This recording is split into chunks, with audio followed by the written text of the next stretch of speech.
Endobeso. Kutenda mu mukaaga tonzifuna tifama. Ekintu buli ky'omuziki.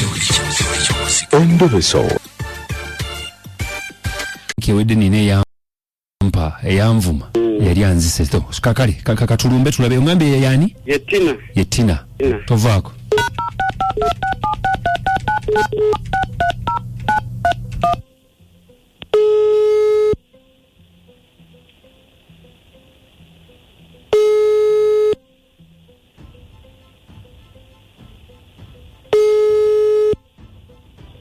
Hello?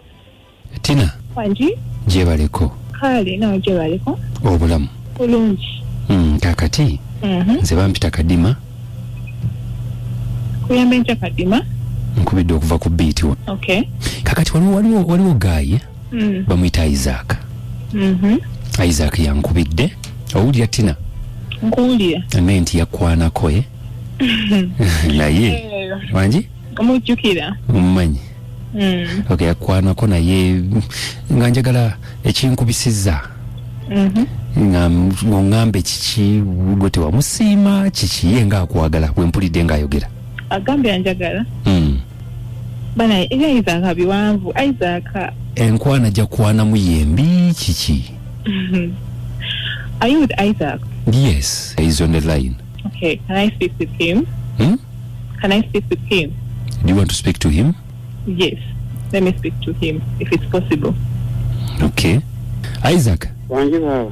Yogera kono omukyala wuyo. Tina. Yes, Isaac. Olio Tina mukwano. I'm good. How are you? Tina. Yes. Nsonga ezo songa zaffe lwaki tozeeko mu lulimi lwentegeera. Sorry? Tina. Yeah, I can hear you. Yeah. Bannange. Bambi nkusoboddako mu Luganda. Bako mu Luganda.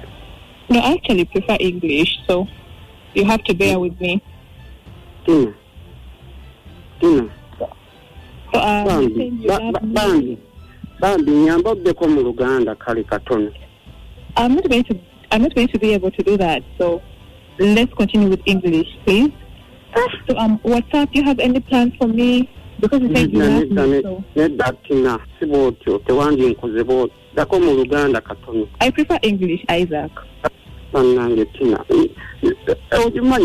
Okimanyi nti nkwagala naye lwaki kale kozesa Oluganda twogere bulungi. Can't you even speak a little English, please? Bannange. Obuzibu bwange kale. And that's the reason why I did go on with you, okay? That's the reason why. So please, give me some English. Why? Isaac. Wanji? Tina. Yes? You know, nsaba omugonde mwogere Luganda. Mugamba nyamba. Ne radio tuli ku ya Luganda. Yes, I know. But if I'm getting to know someone, especially if I'm going to date someone, I prefer English. Okay, Tina. Tina. Yes? Anti nsaba kati nze ngoyogera nange mu Luganda. Because you are you and Isaac is different. So if I'm going to go on with someone in my life, I suppose, please. Okay, Isaac. Toyina muko ku Luzungu lutonotono. Thank you. Oluzungu olwo nandibadde nalo. Wulira nze mbadde nsaba. Mwogere olutono lw'olina. I love you so much. That's not convincing enough. Enough for what? Kali, I love you to do. I love you. Isaac. I want to school. I'm going. Okay. This is so embarrassing. Dindako Isaac. Abuguza toseka. Isaac mpola eh? Tina. Yes? What do you want from him? Because he said he loves you. He said he loves you, but you can't even speak. You can't even make a sentence. He doesn't know how to speak English, so you can bear with him. That's a very weak reason. I can't bear someone who can't even make a sentence. Amanyi Luganda. Lwaki takozesa Luganda? Isaac. Wanji. Oluzungu lwabika lwe lukujja mu kintu. Let him get some English. I love you. So Tina. Yes? I love you. You have no business with him, eh? I really don't want to know anything about Isaac. Please. You don't want to know No. Yes. No. And No. he should stop calling me. I think this should be the last phone call from him. So Isaac. let him go and Nedda tomugoba. please, sir, I request you get out of this. Let me speak to Isaac. No, you can speak to me because for me I can speak English. I can speak for him. He's a man. He has to stand up for himself. Let me speak for him. No, please. I need Isaac to speak for him. Isaac. Wangi. Yogera naye omukyala mmalirize agayika. Tina. Yeah? Twabadde twali twogera Luganda.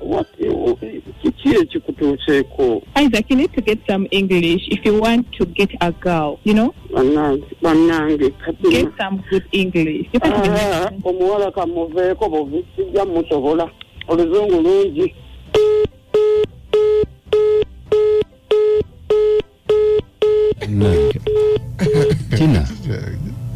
Tina. Yes? Omusajja omukozi otya? Bana yenze sagala abasajja batamanyi Luzungu. Okukola ekyonga tomanyi wadde okwogera okumakinga sentence. Tomubandi mukaluubiriza bw'otyo. Adda sirina gasekererwa. Naye nga wali omwagadde ye nga bwe wamulabako. Namulako naye era kyokka olaba tebirina gye byalaga. Ali bulala mikwano gyange kiba kinsekerera talina muwati Oluzungu. Kati nze mmanyi Oluzungu tugende mu maaso. Ate kadima naye tuleke. Ate mukazi woli muveeko. Kale mukwano tweyanzizza mukwano. Kale. Nyumirwa omuziki n'ebisesa. Kigenze ni Kadima Namayanja ni Anko Kabugo. Ekintabuli ky'omuziki ekisinga. Mwenna abagiriko mwebale.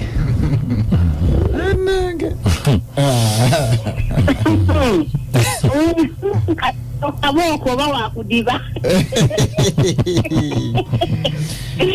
Baba gamba nga musome. Oluzungu lutabusi. Tina, enkubuulire. Tasazi. Talina kyatugamba. Ogenda abaana bonna bali mu because swing ng'oliya. Owagidde Tina naawe. Kakuleke.